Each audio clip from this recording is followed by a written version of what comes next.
This week, the sage from South Central heading to Sacramento. And Gavin Newsom should be nervous. I'm going to take his job. Larry Elder announcing he's running for California governor. So what's his platform and what's his path to victory? Then, this is what recovery looks like. This is what it means to build back better. an exclusive one-on-one with the U.S. Secretary of Education at a mentorship event in Hollywood. We'll talk masks, vaccines, critical race theory, and the future of classrooms in California. The Issue Is starts right now. Broadcasting across California, California's only statewide political show. You're watching The Issue Is. Why ask me some stupid question like that? No, they're gerbils. Of course they're human beings. That was Larry Elder on our show debating Hassan Piker. Larry has been well known to millions as a conservative commentator for decades, but now for the first time, he's a candidate himself. So I am hereby announcing that I am running for governor of California. That's Larry on his syndicated radio show announcing his run for California governor as a Republican. Larry Elder joins us now. Larry, welcome back to The Issue Is. Elex, thank you so much for having me. I want to correct one thing. This is my second time running. I ran for class president in the 5th grade. I beat William Moore. I carried 3 out of 4 roles. They're still cleaning up the blood. Yeah, I lost my 5th grade election, so good for you. You got me there. So if you had to say bottom line why you're running, why are you running? I've got common sense. I've got good judgment, something sadly lacking in Sacramento. I've been on radio for 30 years in every major market from Sacramento down to San Diego. People know me. I've been talking about solutions to these problems of crime and homelessness and the rising cost of living in California. And I think I can make the case so Joe and Joan Sixpack, who've left California and brought their Democrat vote with them, realize why they're leaving. You have called this state ungovernable. You've said a Republican can't get anything done because there's a Democratic supermajority in Sacramento. You've said before you didn't want to run because you didn't think you could do anything if you get there. So what has changed? Why can you now govern it? Well, you know, when I said about the supermajorities of Democrats in the Senate and the Assembly, they're also there because of the power of the public sector unions. You cannot win in this state without the backing of the public sector unions. And this is why Republicans get crushed all the time. We need to do something about pension reform. And until somebody has the courage to begin to talk about the very fact that the public sector unions have this much power, Republicans will never win a damn thing in this state. And I'm the guy that's going to at least start the conversation. But how do you actually get something done because of the power of the public sector unions, because of that Democratic supermajority? I mean, if you get in there, aren't they just going to ignore you and try to ride out the time until they can elect a Democrat next November?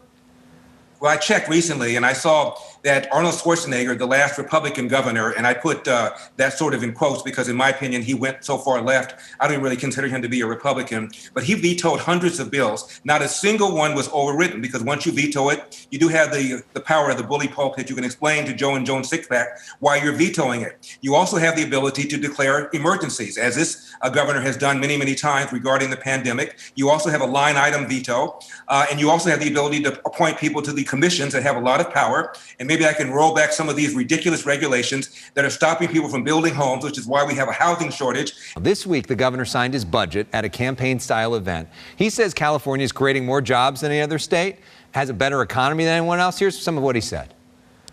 For those that have counted California out, eat your heart out. He says we've got a record surplus. He's given millions of people $600 checks, paying back rent for many, expanding spending to fight homelessness by billions. Do you see any of that as good? Recently, the former governor of California, Jerry Brown, just gave an interview. And he said the spending is ridiculous, absolutely ridiculous. And he said that the so-called budgetary surplus, to use the word Democrats like to use regarding inflation, is transitory. Based upon the budget projections, we're going to be having a deficit in the next year or two. And he's been saying that Gavin Newsom has been giving money, as you pointed out, in order to buy votes. He didn't say that. He said he's been giving money out irresponsibly. I'm saying it's to buy votes in order for him to stave off this recall. There are forecasts that show that things are moving in the right direction in California. UCLA saying that we could have the best year that we've seen since World War II. I mean, what do you say to people who say we're moving in the right direction? Other states, 2/3 of jobs have come back. In California, only 50% of jobs have come back. So I've got a lot of friends who are in business, in retail, restaurant business. They cannot get workers because of all the money that Gavin Newsom is paying people essentially not to work. The biggest issue for so many people, which is homelessness, what can you realistically get done given the restraints that you've talked about of the legislature? What I can realistically get done is to declare a statewide emergency for homelessness. And that way I can suspend CEQA, that the environmental act that has been used to stop virtually any kind of project in this state. Because once you get people self-sufficient to the degree that you can, the homeless people, where are they going to live? There are no cheap apartments in California, no cheap low-cost housing, because developers have been disincentivized to do that. So we play something called the name game on this show. This is a way to get real quick answers. This is the first word or a real quick response about each of your opponents that comes to mind, okay? So here we go. We begin with the governor of California, Gavin Newsom. Entitled and incompetent. Former San Diego Mayor, Kevin Faulconer. He'll be a good addition to my cabinet when I win. Republican Assemblyman, Kevin Kiley. A very good addition to my cabinet when I win. Maybe I'll try to offer him my job as chief of staff. Former candidate, now current candidate, John Cox. The guy that lost by 20 points. Look, and Elex, I know we're playing this kind of game, but the idea is to turn our cannon fire to Gavin Newsom. And finally, the last question, though, is about Caitlyn Jenner. We're getting news this week that Caitlyn has left California for several weeks to go compete on Celebrity Big Brother in Australia. What do you make of that? I have no comment. I knew Caitlyn when Caitlyn was Bruce. He was good to me. We did a speaking engagement one time together. And I don't wish any ill will, again, on any of these Republicans. Anybody, including Caitlyn Jenner, would be better than Gavin Newsom. All right, let's talk a little bit more about you. Much of your inspiration, Larry, comes from your dad. Let's talk about that a little bit. Now, regarding my father, he came here in 1945. He was able to buy a home in South Central Los Angeles. That was a big step up for us. That's now $600,000. Nobody but nobody could duplicate what my dad did as an 8th grade dropout and buy a home in California, have a stay-at-home wife, and raise 3 boys because the cost of living has gotten completely, totally outrageous. And one of the things I'm going to do is to talk about this ridiculous critical race theory and this crap that they're jamming down the throats of white kids and black kids, teaching the former that they're oppressors and the latter that they're victims. My father never believed that. Kevin Newsom has described this effort as a collection of white nationalists trying to take me down. Elex, you've known me for a while. I may be a lot of things, but do I look like a white nationalist? You do not. All right, and let's wrap things up with a little bit of fun. We play a game called Personal Issues to learn your favorites. This is some cultural stuff, so people get to know you a little bit. Hopefully we'll put 30 seconds up on the clock. And when you're ready, here we go. Larry, who is your favorite sports team? Dodgers. No. Take it back. The Cleveland Indians. The Dodgers were, and then I moved to Cleveland, and I realized how a second-tier city like that has to fight to get good people. Favorite TV show? Leave It to Beaver. Favorite book? Of Human Bondage. W. Somerset Maugham. Favorite radio host other than yourself? Vin Scully. Favorite musical artist? Temptations. Ah, very nice. As we go to break, Larry, a special surprise for you, a little Temptations, get ready, and we got to see those dance moves. This is what I'm going to do when I win on September the 14th. I'm going to help Gavin Newsom pack and go back to his winery. Okay, Larry, thank you so much. Up next, we talk about the future of schools in California with the United States Secretary of Education, Miguel Cardona. That's when we come back, but we go to break with more of Larry's moves.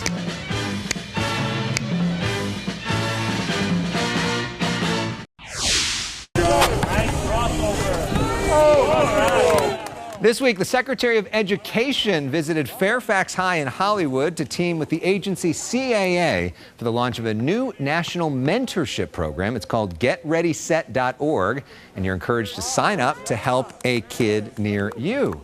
Afterwards, he sat down with us for a wide-ranging, exclusive one-on-one interview to talk about the future of schools, masks, vaccines, critical race theory, and more. Mr. Secretary, welcome to The Issue Is. Thank you. Happy to be here. And good to have you in California. Glad to be here, really am. I mean, today's event is all about mentorships and an opportunity for students to interact with a lot of people. I mean, it's got to feel good to be out actually seeing students in person. I told them, I said, you know, the recovery that we are looking for is visible here. You know, when you see students engaging, when you see students laughing with one another, this is what the recovery looks like. So I'm really happy to be here. Well, and speaking of that, paint a picture for us, if you will, of what does fall in school look like here in California and all across the country? Fall, there's some things that are going to look similar to what it was like before the pandemic, right? So I expect all students to be in school every day, all day. They deserve that. They've been waiting. We know it can be done safely. So that's the part that's going to look familiar. But I'm hoping we do better. I'm hoping that we don't go back to what it was March 2020, that we give our students more opportunities. We learned a lot during the pandemic about not only the resilience of students, but that they can learn different ways. So I'd hope to see technology being used differently. I hope to see better parent engagement. I hope to see our students having after-school programs. You know, the funds are there, right? The American Rescue Plan provided unprecedented funds. The president understood the importance of supporting our schools, our educators, and most importantly, our students. So I want to see innovative programming, creative thinking, and it's my job as Secretary of Education to lift those best practices and share them across the country. When you say technology used differently, what specifically do you mean? Well, listen, I can't wait to be able to announce that the digital divide is in our rearview mirror. We've been dealing with the digital divide. Unfortunately, we saw how it exacerbated gaps for students during the pandemic. There were some communities that didn't have access to it. So for me, it's making sure that we have not only broadband access, but also quality devices and quality content too. We don't often say that. Quality content on the other side of that screen to make sure that our students are getting the best education possible. And of course, broadband funding, part of the infrastructure bill that's now going through Congress as well. One of the big questions here in California is whether or not students are going to be wearing masks. The CDC says teachers and students have been vaccinated, they don't have to wear masks. The state of California says, yes, they do. What do you think about that? And what do you say to parents that are kind of frustrated and don't understand why the state is not following the CDC guidance? Yeah, that's a good question. And, you know, I'll be very frank with you. It's a lot easier to close schools than it is to open schools. You know, I have complete confidence in the educators and the leaders of the local districts to make the best decisions. Context matters, right? What's happening in one community may not be happening in another community. So it's really important that they're able to put in those mitigation strategies that not only help reduce the spread, but build confidence in returning to school. That's critically important too. And that's something that I noticed in my tour across the country. We need to make sure that we're helping our parents feel confident in the return to school for their children. But do you understand some of the frustration, especially in a place like California with 58 different counties, very different scenarios in different places, and yet everybody has to wear a mask, and some would say maybe that's not needed in every community. Right. Yeah, I understand the concern. I understand that we're ready. We have fatigue. We have COVID fatigue. We're ready to get going. I get that. But as a father, I also want to make sure that my children are safe. And if in the communities that are asking parents and students to wear masks and educators, they're doing it because they're partnering with their health department and their health experts to make sure that the schools are safe for all. Well, let's talk more about the health aspect of that. A big part of that is vaccinations. Yes. We know kids 12 and above right now are allowed to get vaccines. Kids 12 and below so far not allowed to get vaccines. When that vaccine is approved by the FDA for permanent use, do you think vaccines should be mandated in schools? I'll leave the decision on whether to require it to the health experts because they know whether or not it's something that should be required. But I'll tell you, we've seen across the country, when you're vaccinated, it's a safer community, there's less spread, there's less illness. Get vaccinated. Because we know there are mandates to get other vaccines before you go into public school. So it would not be an unprecedented thing. It wouldn't be. It wouldn't be. And, you know, we've worked really closely with CDC and the Health and Human Services at the federal level. But I rely on them for the science and for the health guidance. And our job is to quickly translate it into what it means for our schools. So it sounds like, at least imminently, there's not going to be some sort of federal vaccine mandate. There's not. Yeah. There's not. And again, what we're doing now is trying to get shots in the arms, all hands on deck to get the vaccine and to get it in those communities that have historically been underserved or maybe feel a little hesitancy or distrust. We need to get to those folks too. Let's talk sort of big picture, though, about learning loss, right? Last year, really hard for a lot of people, especially communities of color, especially areas with poverty that didn't have a lot of access to technology. What do we do about that? How do we deal with that in the coming year and years? Right. The pandemic exacerbated gaps across the country, but those gaps existed before. So what I hope it does is maintain the level of urgency that we have now to utilize the funds in the American Rescue Plan for programs like we saw today, giving students social and emotional support and programs that help them build their interpersonal skills. They've been in front of a computer for about a year. Programs that give students access to mental health support. So what does that actually look like, tangibly for students? Smaller or for class parents? sizes, more school counselors, better outreach to families, especially those families that we haven't done well in schools reaching out to or getting them to partner with us. So parent engagement needs to be better. And you touched on this a little bit about counseling, but the mental health aspect, we've seen so much depression from so many kids as well. How do you deal with that? You know, one of my biggest concerns would be for us to address symptoms of trauma by thinking that the student doesn't want to be there. We have to look for signs. We have to train our educators, from the bus driver to the school cafeteria employee that services and supports our students. We have to make sure we're building capacity and giving our teachers and educators the tools to support our students. As you said, many of our students are coming back after a year and a half of trauma. They might have lost loved ones. They might have seen a parent lose a job. They might have lost their home. So we have to be prepared to welcome them in a nurturing environment that's not only thinking about the loss that they might have had academically, but the social and emotional well-being that they're going to need. And what do you think? Because there's so much controversy about this critical race theory and how that should be taught in school and other things like that. Is there a role for the federal government in that? What is your take on that? No, you know, the federal government doesn't have a role in curriculum development. But as an educator for over 20 years, I have complete confidence in my teachers, my principals, and my district leaders to know how to balance that, to teach our students the beauty of diversity and how this country can celebrate it and become one under that celebration and learning. But I also think we need to leave it to our educators to make the decisions. It shouldn't be politicized. More with the Secretary after this, including how his background as a teacher is shaping his worldview, and we learn his favorite musical artist. Here's a hint.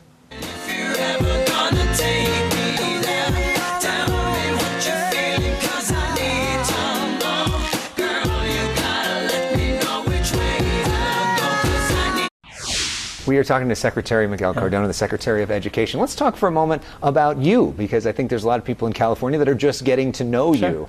Your background is in the classroom.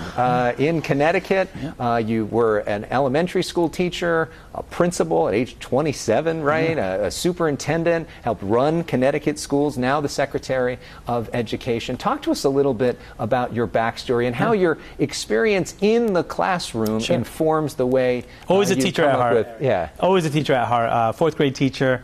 Now just the scope of influence that I have is greater. But at the end of the day, I'm still a teacher. You know, being able to work with students and families and work together and build community in a classroom. That's what schools are. You know, a lot of times we talk about what students haven't gotten.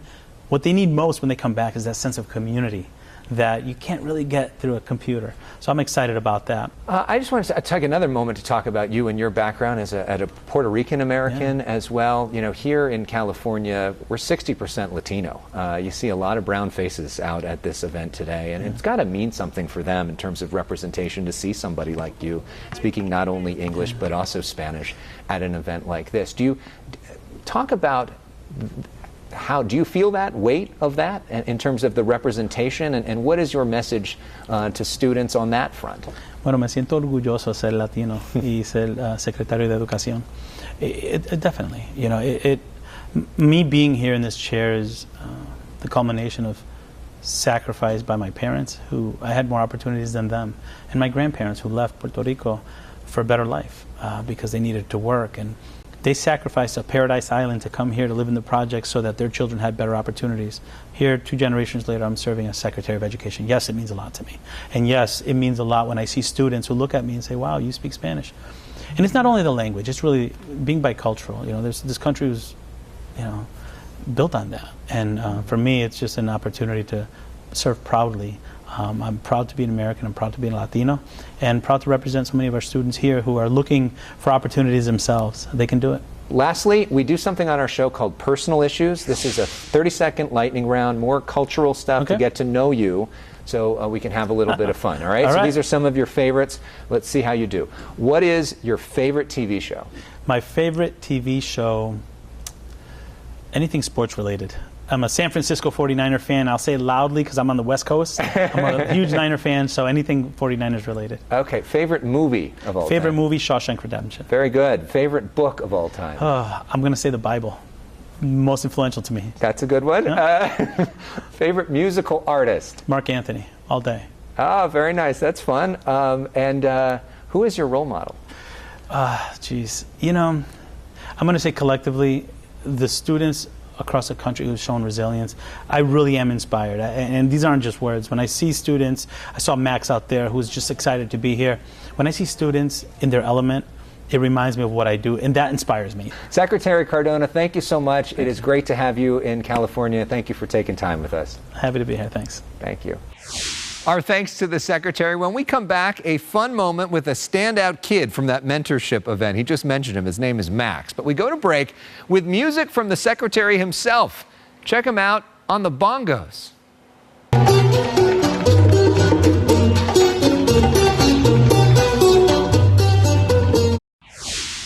Finally this week, a fun moment from our time with the Education Secretary, Miguel Cardona. We played basketball with local kids who are part of a new mentorship program. But this student, Max, he really stood out. He's flexing his muscles with the Secretary there, and we end with him flexing his basketball muscles with me.